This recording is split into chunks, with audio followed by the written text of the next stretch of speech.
Right now at 10, more isolated chances of rain for Saturday and Sunday. Just who has the best chance? That's next. Searching for the truth. He should not have been tried for this offense. After a week of shocking revelations, what's next for Greg Kelly? Overgrown trees covering traffic signs. I had no clue that was the speed limit there. Who's responsible for cutting them back? CBS Austin News at 10 starts now. Developing tonight, 3 days of testimony revealing problems with the initial Greg Kelly investigation. Kelly is fighting to prove his innocence after being convicted of sexually assaulting a child. Today, the Williamson County District Attorney publicly apologized for not conducting a thorough investigation. CBS Austin's Jordan Bonke is here now. Jordan, despite that, this doesn't necessarily mean Kelly is getting out of jail. Yeah, family members thought that Kelly would be out today, but the district attorney said you cannot rush this. They have one shot to explain to the higher court why Kelly's conviction should be overturned, and they don't want to get it wrong. On the third and final day of the Greg Kelly hearings, Williamson County District Attorney Sean Dick admitted failure to Kelly's family and supporters. I want to apologize publicly to the victim's family. I'm sorry that we failed you in our investigation and the initial prosecution of the case. He said during the initial trial that ended in a child sex assault conviction, putting Kelly behind bars for the past 3 years, his defense attorney failed to investigate other possible suspects. On Thursday, a Texas Ranger close to the case unveiled there were 3 suspects possibly involved: Kelly, Jonathan McCarty, and an unknown third person. What you have here is, for some reason, the defense chose not to explore that, those facts that were already in the file. A lot of this wasn't newly discovered at all. This was information that the defense knew about in the very beginning. Dick said it wasn't only Kelly's defense attorney that failed at a thorough investigation, but also law enforcement, the prosecutor, even the jury. When you watch all the failings at every level, and it was an utter collapse of our criminal justice system all in one case. Now going forward, Dick says this isn't a case with a smoking gun or an absolute answer, making the appeal to a high court a complicated one. If we just rushed into this and agreed to something today, the Court of Criminal Appeals could just send us right back, and Mr. Kelly would spend the next 23 years in prison. The truth has come out. The past 3 days of testimony has brought new life for Greg Kelly supporters, who'll hope that he'll soon be out from behind bars. Pretty soon, we will see my brother, Greg Kelly, out free. The next important deadline in this case is August 18th. That's when the prosecution and the defense have to submit paperwork to the judge before they issue their recommendation on Kelly's future. We're live in the studio tonight. Jordan Bonke, CBS Austin News. Thanks, Jordan. Deputies arrest a man for tampering with evidence in a Del Valle shooting. The Travis County Sheriff's Office says 20-year-old Jordan Rodriguez was found unconscious in the back seat of a pickup yesterday on Linden Road. First responders say Rodriguez was bleeding from a gunshot wound and later died. Carrington Waits is now a person of interest. Deputies say he admitted to hiding several things, including a shotgun that was in the truck before they arrived.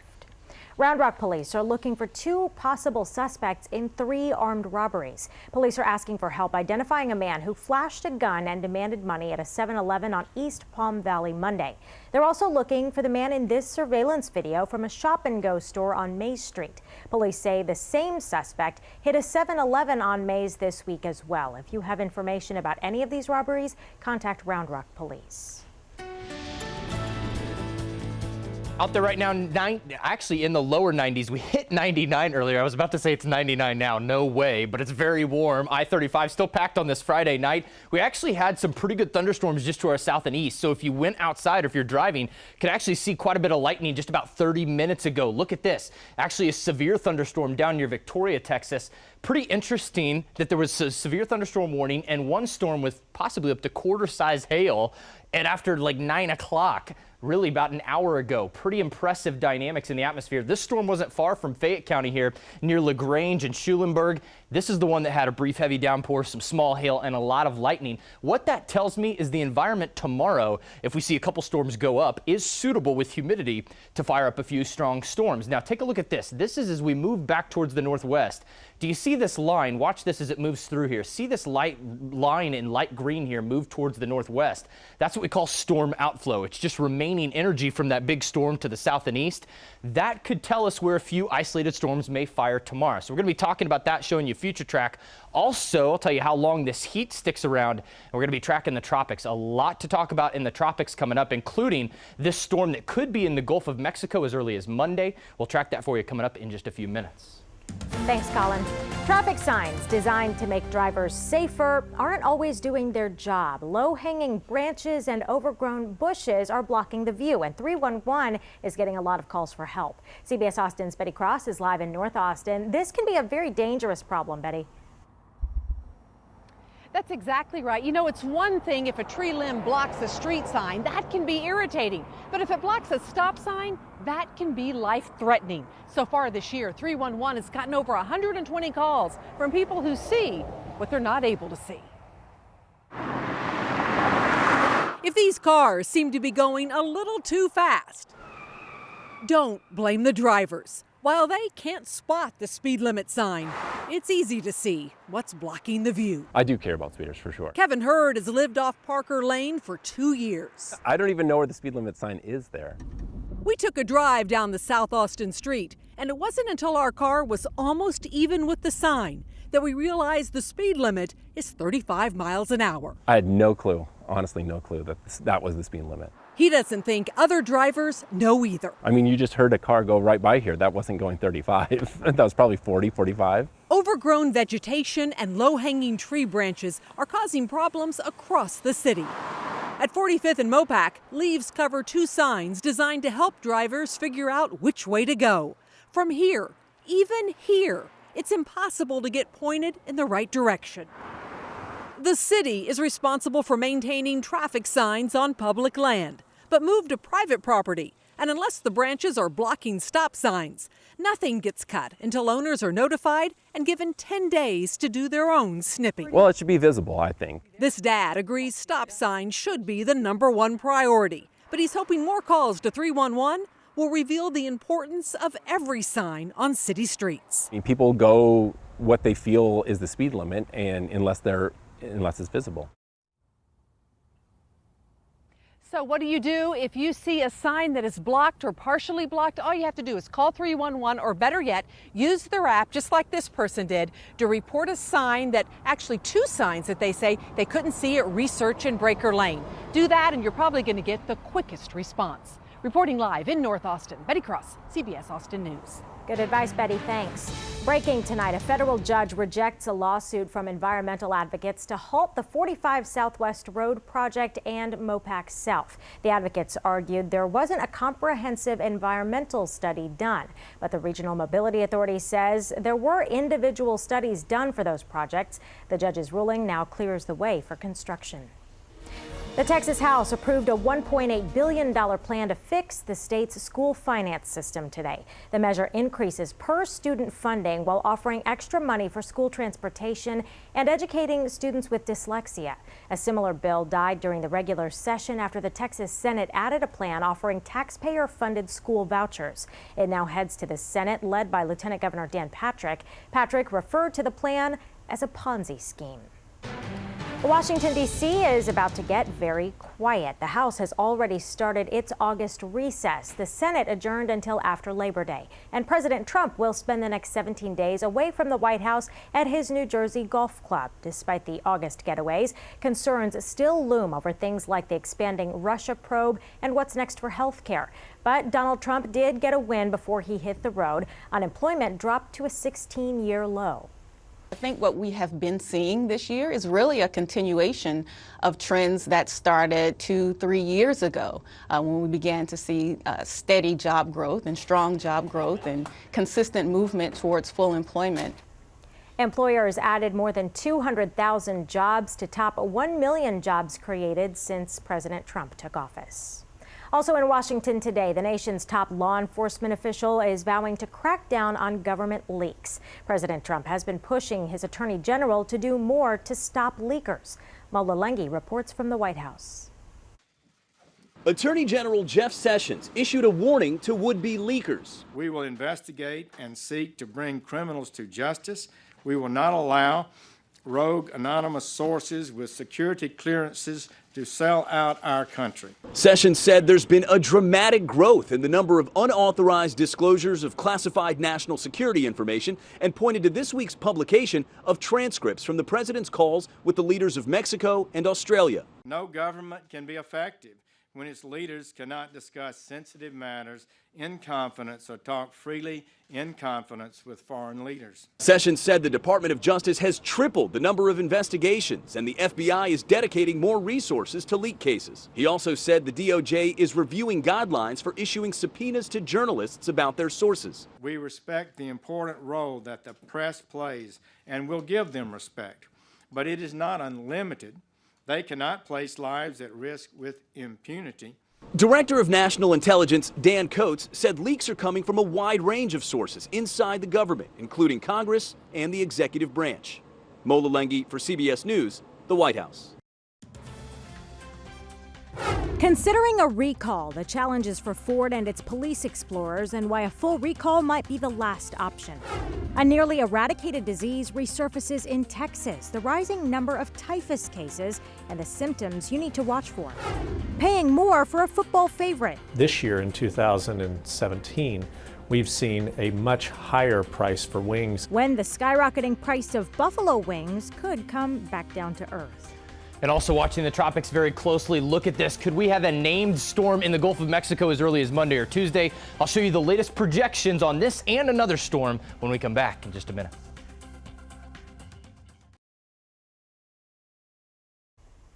Ford is considering a recall of police explorers after other cities started to notice problems with carbon monoxide poisoning. One of the 3 Austin police officers sickened by carbon monoxide is back on limited duty tonight. The department says it's had more than 70 carbon monoxide incidents so far. 20 officers had measurable levels in their blood.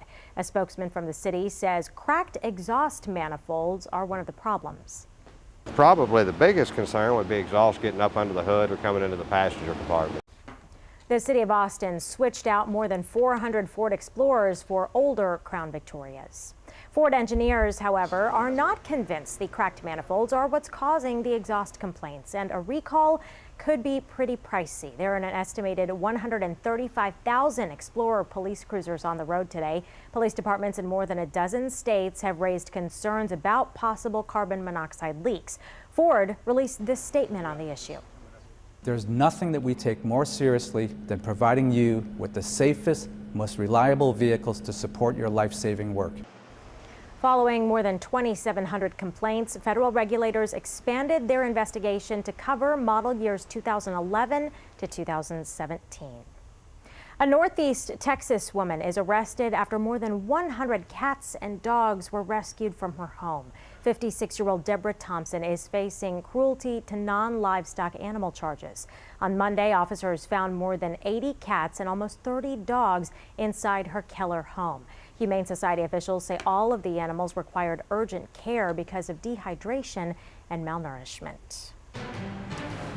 Well, some bad news for the upcoming football season. Chicken wings are getting so popular, and now that high demand is leading to higher prices for restaurants nationwide. These same wings that built businesses like Wingstop are biting into the bottom line. Wingstop CEO Charlie Morrison says the price his company pays for wings is now at an all-time high. It's because the demand apparently is outpacing the supply. A lot of restaurants have been forced to raise their prices because of the higher costs. Wingstop is in the process of doing the same. That's natural in the restaurant business to raise prices as commodity costs increase. We don't want to raise them too much because we want to continue to maintain a great value for our consumers. Morrison believes chicken wing costs should stabilize soon, but until then, customers can expect to pay a little more. So remember that before your tailgates. A father says he and his daughter have hit every Whataburger location in San Antonio, but there's more to this story. Brian and Allison Cordeau recently completed the feat of eating at all 68 spots. The two set out to do something no one had done, but more importantly, something they could do together. The challenge started when Callie Cordeau was 5 years old. Her twin sister, Adia, was diagnosed with cancer, And Kelly was feeling a little left out. Her dad came up with the idea of these daddy-daughter dates. Now, Adia is in remission. That's great news. And she's getting her own daddy-daughter dates. He's going to be eating a lot of Whataburger between the two of them. Well, Texas is seeing a growing number of typhus cases. That's a disease that was thought to be almost eradicated in the U.S. The Texas Department of State Health Services says there were more than 360 typhus cases in the state last year. That's compared to just 30 cases in 2003. The potentially deadly disease is transmitted by fleas that are mostly carried by possums and other backyard animals. Symptoms include headaches, chills, and a rash. Meteorologist Colin Myers joining us now. A little bit cooler temperature-wise, but really we're hoping for the rain. Yeah, more rain chances on the way. Just saw a big storm pop up to our south and east just about 30 minutes ago. It has fizzled, but impressive lightning show earlier from I-35. Also watching the tropics extremely closely. Gulf of Mexico now coming into the Hurricane Center's discussion, something we haven't seen for quite a while. Let's go ahead and show you a live shot. There's 35, a lot of traffic out there tonight. 99 degrees officially at Camp Mabry, 98 at the airport. Very warm out there. Heat index values were still in the triple digits after 8 o'clock. High resolution radar showing that severe storm earlier. In fact, looks like we had another advisory. Let's see what it was. 2 severe thunderstorm warnings just to the south of central Texas earlier. We had a strong storm in Fayette County. They considered issuing a severe thunderstorm warning. They did not, thank goodness. That would have been 20 more responsibilities for us here. But a strong storm near Schulenburg and south of LaGrange. You can actually see the lightning from 183 from I-35. As I was driving in, I saw all the lightning there over 100 miles away. Pretty impressive. Now, those storms, when they died, they released what we call dying storm energy or outflow. And you can see it right here on radar, picked up on the sensitivity of the radar. So if a few isolated storms go up tomorrow, maybe noon or 1 o'clock, they could go where that ends up. Usually where that outflow lands is where the new storms fire. So something to watch for, but right now still have heat index values of 91 at the airport and in Austin. So the humidity in the environment really showed that those thunderstorms, it popped those up and sustained them at 9 o'clock. So that tells me that the chance tomorrow is there. If a storm or two gets going, especially south and east of 35, it could be on the heavier side. Now, I'm not expecting widespread crazy weather, but a few isolated storms. It looks like there's a little bit of a better chance tomorrow. And then watch this Sunday, starting off kind of muggy, but then look at this. In the afternoon and evening, we see a line of storms approaching, finally a stronger system Sunday night. I think Sunday night into Monday, much better chances. Looking at the tropics, Invest 99L has a high chance of formation, but the one we're focused on right now, developing in the next 4 to 5 days, is 90L. This is going to move into the Gulf of Mexico, has a 60% chance of becoming a named storm there, could become a tropical storm or higher. I don't want to jump to conclusions yet, but something we're watching very closely. Future tracks showing over the next week could see anywhere from maybe 3/4 of an inch up to even higher amounts. The European model showing potentially up to 2 inches. So looks like good rain chances on the way. Here's your 7-day best bet for rain coming in on Monday, 60% chance there. Notice the temperatures kind of take a little bit of a drop. I do expect we'll warm back up by the end of next week, but not anywhere near as warm as we were last weekend. A voice in your ear with the touch of your hand, the new piece of tech hoping to change the way people communicate.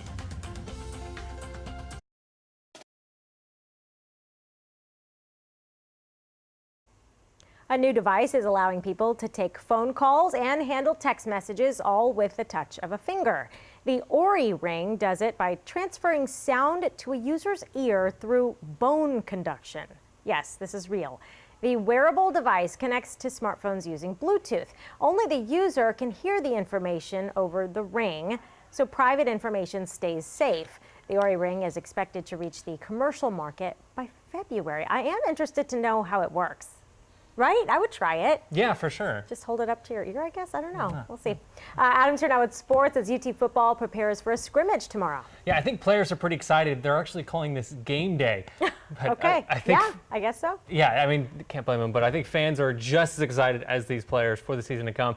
We'll hear from players about their strength also before tomorrow. Plus, with middle school experience, Rigo Gathers doing well with the Cowboys. What coaches think of the basketball forward next.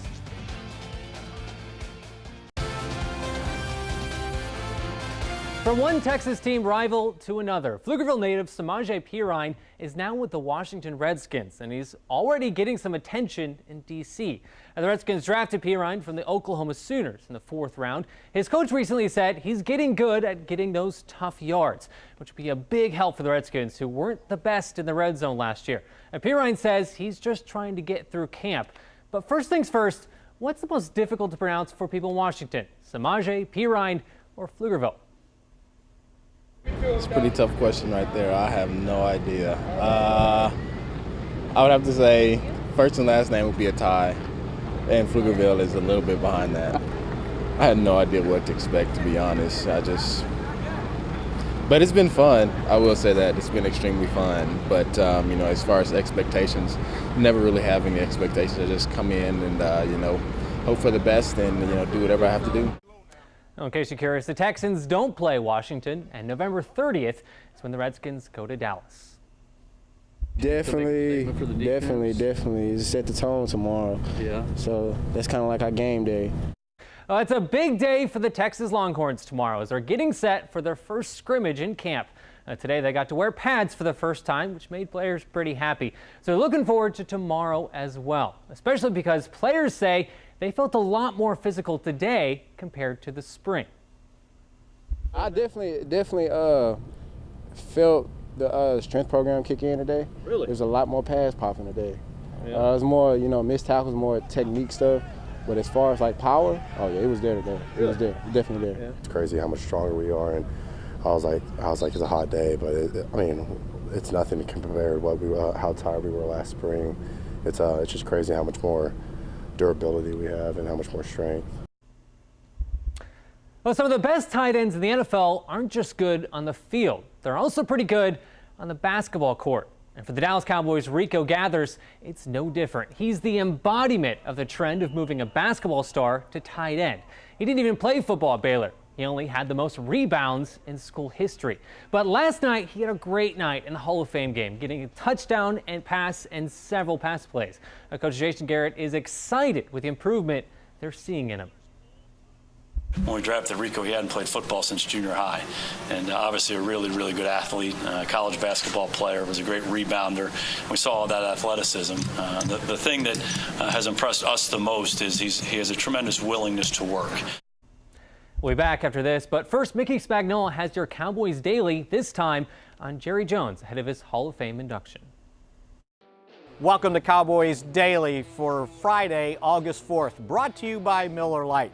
Hi, Mickey Spagnola with the Dallas Cowboys in training camp. Cowboys owner Jerry Jones has an awfully big day coming up on Saturday. He'll be the 16th member of the Cowboys organization, inducted into Pro Football Hall of Fame. And just to give you an idea of just how important this was to Cowboys owner Jerry Jones and his family, we're going to take you back to February 4th when the knock came on his hotel door in Houston, Texas, and he was informed that he made the cut and he was going into the Hall of Fame. To tell you for the rest of time that your home will be in Canton, Ohio, and that you will now be a member of the Pro Football Hall of Fame.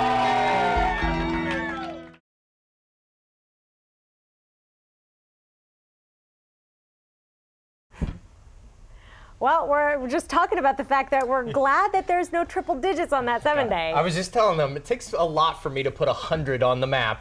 What it looks like, the temperature trend kind of going down a little bit. Great rain chance is part of the reason why. Again, we're watching the tropics really closely. That could be affecting us Monday, Tuesday, Wednesday. Either way, we're still going to see good rain chances outside of the tropics that are coming in from North Texas and from the north and from the northwest. So really counting on those chances. Could see some storms tomorrow. Yeah, and that rain really cools things down. Love that. Thanks for joining us, everyone. Have a great weekend.